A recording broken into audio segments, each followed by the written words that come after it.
everyone, my name is Olga Yaroshevsky. It's NexChange Interview Series. We're covering pre-event, pre-Hong Kong Blockchain Week, and today I'm joined by a very old friend of NexChange, Samson Lee. Hi, Sam. Hi, Olga. Hi, everyone. Very nice to be here. Thank you. Thanks for coming. So Sam is the founder and CEO of Coinstreet Partners. Also, a founding chairman of Belt and Road TechFin Association. Also, co-founder of the Blockchain Center of Hong Kong. Also, co-founder of Ethereum South China Community. Co-founder of STGX, it's an SDO Global Exchange. Chief Crypto Economic Advisor of Gibraltar Blockchain Exchange. And honorary guest lecturer in fintech and blockchain committee of Hang Seng University of Hong Kong. Wow, that's a lot of titles, Sam. Thank you for the nice introduction, Olga. Yeah, I just realized I'm quite busy and need more than 24 hours a day. You're quite busy these days, but as we can see from your virtual background, Coinstreet Partners is your main venture, right? Yes, absolutely. Yes. Well, apart from all the title you mentioned and the role I involved based on my passionate and interest, and a lot is voluntary based, trying to build the ecosystem and education. My main focus is Coinstreet Partners. I'm the founder and CEO of Coinstreet. We are an award-winning AI-powered global decentralized investment banking group. We are also a professional consulting firm in the fintech and digital asset space. So your main focus is digital assets. Yes, our main focus are digital assets. Coinstreet provides a bridge to help professional investors to invest in digital assets globally. And on the other hand, also provide enabling and facilitation to digital asset issuer to issue digital assets and do a global private placement and corporate financing. And as far as I know, one of the other main focuses of Coinstreet and yours is asset tokenization, and also various opportunities that it brings to the market and industries related to finance and technology. And you've been a pioneer and one of the major proponents of driving innovation in the sector and telling the world about the benefits of what you call token economy, right? And now as 2020 is coming to an end, it's October now, and no doubt this has been a crazy year for everyone. And can we try to look back on the past 9 months and figure out what has happened to the digital assets market and which is the main positive outcome of the past 9 months and which is the worst? Right. Well, it's definitely a very challenging years to many people in different aspects and in different part of the world. And we just lost time, right? I mean, I still remember like we were just at the new year, and then all of a sudden like COVID is here, and then like we just lost time, right? But there are a lot happened this year as well. One thing definitely is the development of all the online activities, right? As you know, we all now every day of our life online conference event, like it's a big part of our life. The positive aspect to for example, on a digital asset space, because of this online environment, it get a lot of people now doing business online very seriously, right? I think is, well, particular for digital asset space, I think doing business online, it actually bring out the advantages of tokenization, right? Because for the whole concept of tokenization, first of all, we tokenize the assets, right? And make it into a digitized format on the blockchain, right? And because it's digitized and tokenized on the blockchain, it can facilitate a lot of transaction, even settlement, right, through the blockchain with a minimum intermediate in the middle, right? So that create a perfect scenario for online transactions. On the other hand, on the investor side, they will be also easier to due diligence on the ownership aspect of the asset, right? Because everything is proven and have the record on the blockchain and on the transaction and settlement. So tokenization actually function pretty well on the online environment under this situation in 2020. So, all right. So tokenization has seen a little bit of an uptrend, right? Upcoming trend, understandably so. But what has changed drastically other than the volume of overall transactions? Right. Yes. Well, the overall industry have evolved in the past, 1 to 2 years. First of all, like we see the regulatory framework is become more mature, right? Now, I would say almost all the major financial centers or economic centers, the government will have some sort of framework to regulate, digitized securities or tokenized assets, right? Very often it's evolved from the traditional security law, right? Because in the fundamental, it is dealing with securities. So that really create a good framework for a serious player, institutional player to come in, whether it's from the issuing side or from the investment side. So that's a very good development. And on top of that, because there's a good regulatory framework, we have seen there are sandbox programs being operated and launched in different countries, right? And we are talking about major financial centers, right? If you remember, or if some of you involved in the industry back in 2017 during the ICO days, you will remember, like back then, the project, they will go far away as far as they can, right? They go to like Estonia, Mauritius, Malta, trying to get around the regulation, right? Because those areas have less of a legacy of security law regulation. Right? But for STO or tokenized asset or digitized securities, it is about the capital market, right? So it anchor on major financial centers. So now the good thing is we have seen sandbox program being launched in almost all the major financial centers, like for example, in Asia, in Hong Kong, in Singapore, in Seoul and Tokyo, and in Europe, UK, Germany, of course, US. So they all coming around, moving forward in a positive ways. And after the 1 to 2 years sandbox program, starting this year, we have seen more and more companies in the sandbox program is graduating, right? They are finally getting their license, right? So for example, we have seen Two Life, STO exchange coming online in Singapore, right? I'm sure more will be coming.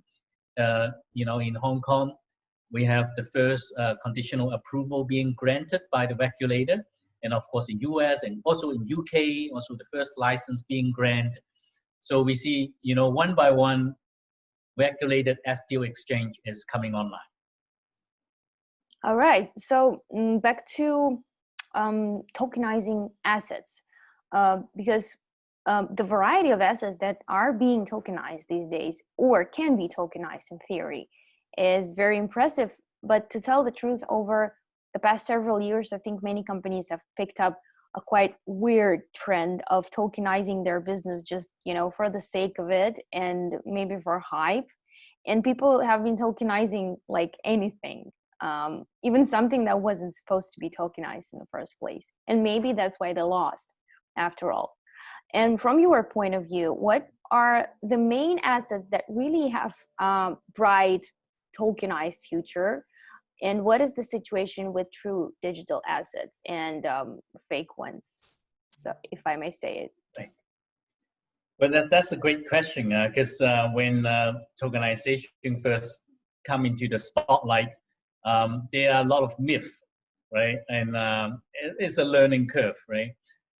So first of all, like forget about all the the sexy word about tokenization, digitized security, STO, right? If we lift the hook and look underneath, all of this product, like the financial product, and very often they're investment product, right? So there are some fundamental on the investment underneath, right? Whether the underlying asset is a real estate, or it is like a company, like, or some business or commodity. So there are some underneath asset as a fundamental, right? Tokenizing an asset is create, I like to use an example of like, making a steak, right? I mean, the steak have to be good, but of course, like, doing the sizzling, making the cooking, and the sizzling and the flavor, it just make it better, right? But of course, we have to start with good materials, good underlying investment opportunity. If there is a real estate property, in a remote area that nobody will be interested, tokenizing it doesn't make it better, right? If that's a bad investment to begin with, right? If it is a bad company that's losing money, have all sorts of problems, tokenizing the shares of such company wouldn't make it a better company, right? So we should see tokenization as a catalyst to make things better, right?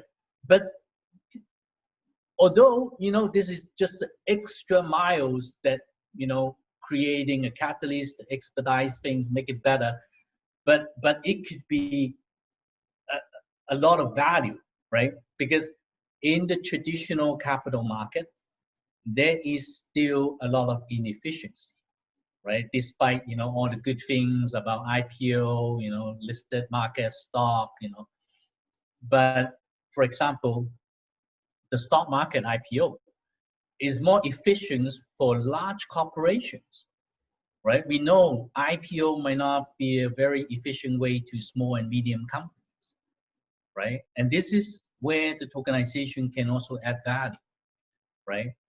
It can add value to also, for example, cross-border investment, right? For example, now we know, like in any local major financial market, the local stock market should be quite efficient on the regional level, right? Like we have stock market in Hong Kong, the stock market in Tokyo and New York, right?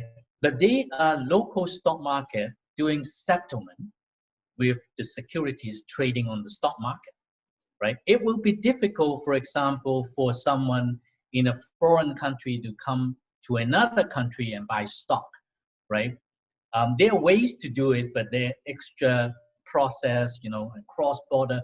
But tokenization can solve a lot of those problems and make it easy. And by an added value, as you rightfully noted. Thanks.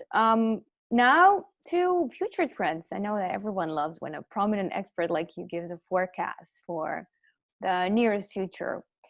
And here I have a suggestion for you. Let's try to observe, let's say, 3 aspects of digital assets industry and name a trend that will take over in 2021 and further. And I think you just named some regulatory developments answering my first question. And what do you think will happen soon in the next year or in the next several years? Will that be more polarized regulation within, the US position and some other countries' position? Will people go to, I don't know, to Malta or to Estonia, as you mentioned before, for safe and successful STOs, right? Or for safe and successful tokenization within a good, nicely developed regulatory framework? Or will that be more strict towards tokenized economy? Right. Well, I love predicting the future, but doesn't mean I'm always right. I'm wrong very often. But Just get I try to. think yes. Let me happy to share my personal view. I think for tokenization, first of all, just going back to the earlier point, we see more and more secondary trading venue is coming online, right? Those meaning like STO exchange, right? So that means really the secondary trading is happening. So it's complete the loop, right? From initial offering, private placement to listing and secondary trading, right? So that certainly, I think it will bring more attention or even participation from institutional investors, right? Because a lot of those investors, when they invest, they have to have a clarity on an exit path or possible future liquidity events, right? So having the tokens already trade on a listed exchange or regular exchange, particularly, is a big plus, right? And in many cases, there's mean also added level of vetting and due diligence, right? Because when the tokens is being listed, the exchange themselves, they will, because they is regulated exchange, they will have a very detailed due diligence process as well, right? So that the exchange become more popular will definitely open up a lot of access to institutional players, right? And If we're not secondly, talking about decentralized yes, exchanges. sorry. If we're not talking about decentralized exchanges, right? Well, yes. I'm not sure about decentralized exchange yet, because is a gray area, right? It's almost like DeFi token now, right? It's getting a lot of traction, a lot of interest, but it's not fully regulated, right? So regulation is a two-sided blade, right? Of course, it might create more process, and more regulation means like higher cost, more compliance, to the issuer. They need to follow the rules. But on the other hand, being regulated meaning their investor protection, right? Better governance, better risk management, right? And that will tap into more investors, right? Because if we're talking about institutional investment, like from funds, family office, they have their own mandate. Sometimes they can only invest in things after a certain box is checked, right? So it's a good balance. I think decentralized exchange is very interesting. I'm sure the regulators around the world will be more innovative to come up with some sort of framework. Yeah, but I think I like to see first the centralized licensed STO exchange gaining traction and building up liquidity. And then we might see how the decentralized exchange can add further value to that. Speaking of And talking, yeah, go on. Sorry. yeah, please go ahead. Yeah. Okay, I mean, I was just talking about the token offerings, right?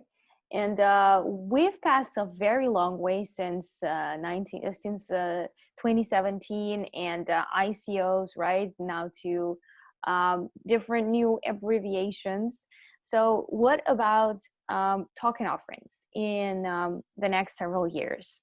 Will that be tokenized asset offerings, digitized securities offerings, security token offerings, initial exchange offerings? So which offerings would be trending in the next several years, you think? Right. Yeah, that's a great question. I think there's a lot of confusion as well. There's like too many Oh yeah, different jargons and especially for terms. investors. Mm-hmm. Yeah. So my example is I like to see, for example, like if you look at blockchain as a piece of paper, right? So this piece of paper, of course, is very powerful. It could be used to print a coupon. It could be used to print money.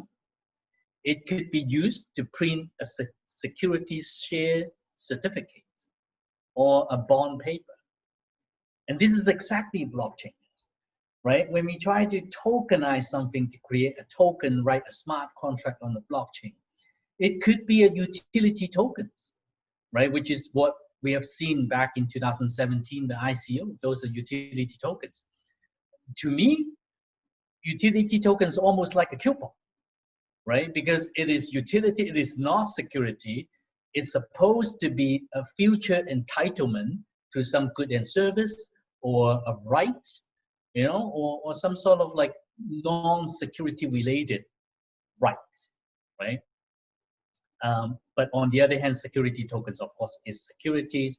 Digitized assets is digitized format of ownership, and you can also look at it as a securities as well.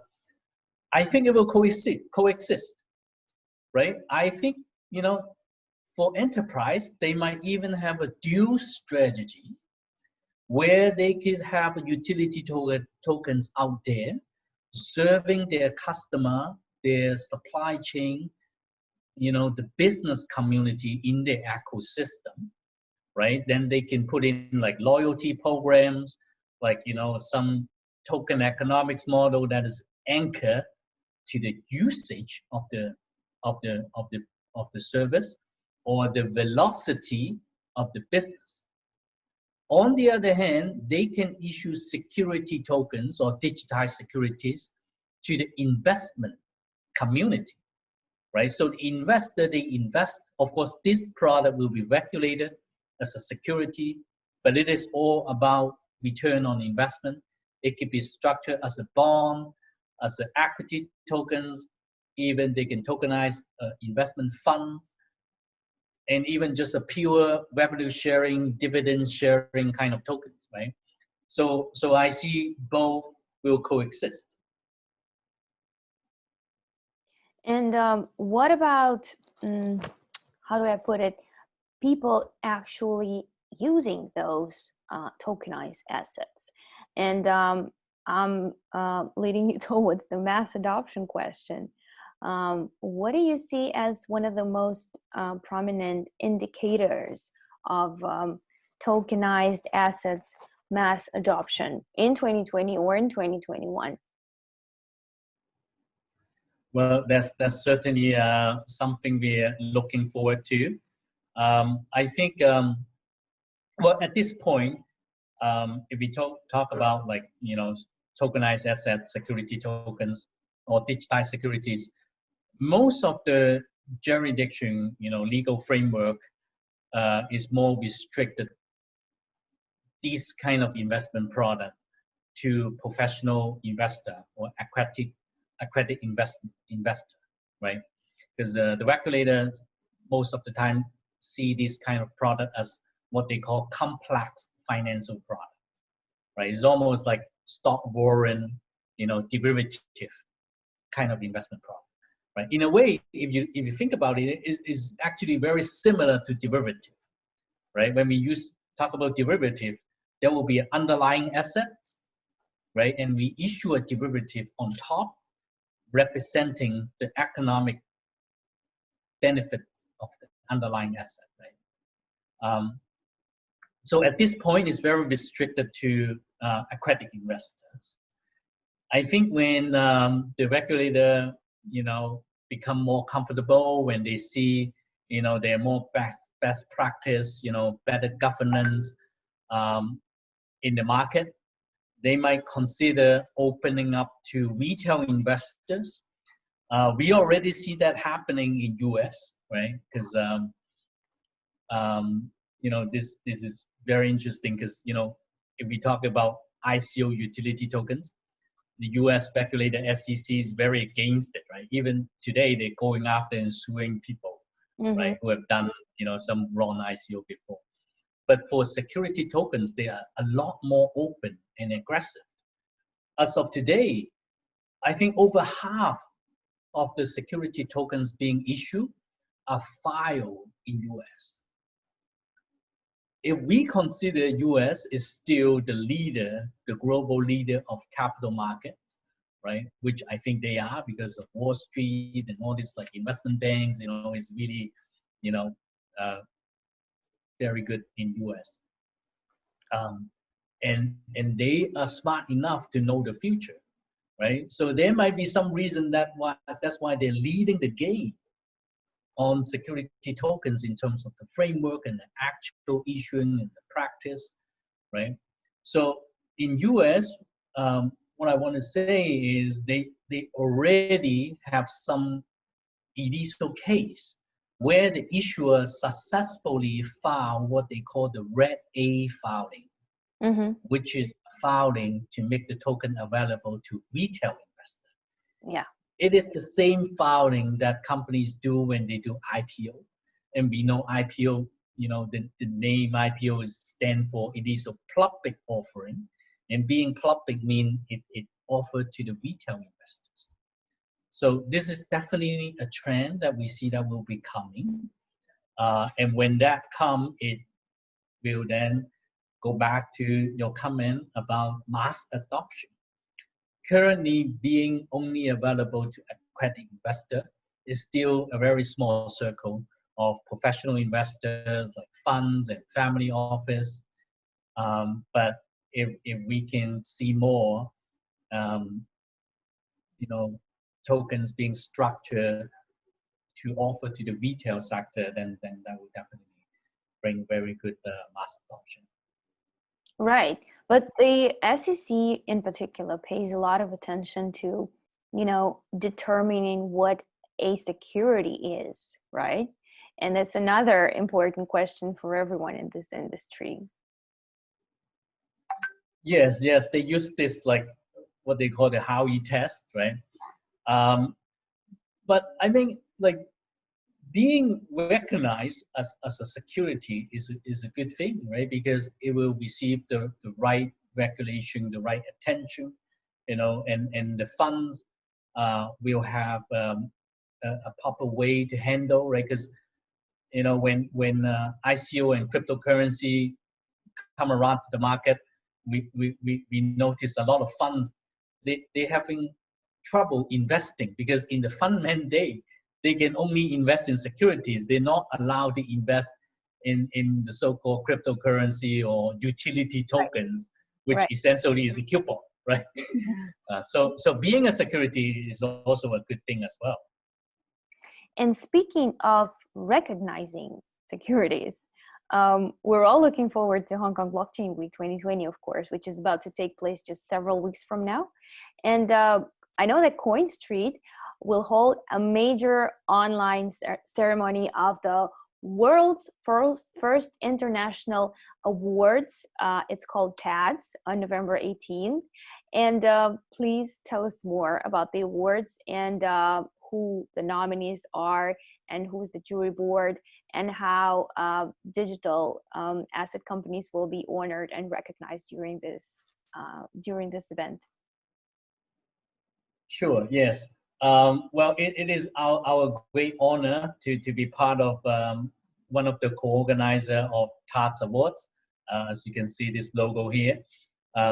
So TADS Awards, TADS, is stand for tokenized assets and digitized securities, right? They are slightly different because tokenized asset, we can refer to a lot of the fixed assets, right? Commodities, right? Even like now stable coin, like because stable coin behind is cash. Cash is also an asset, right?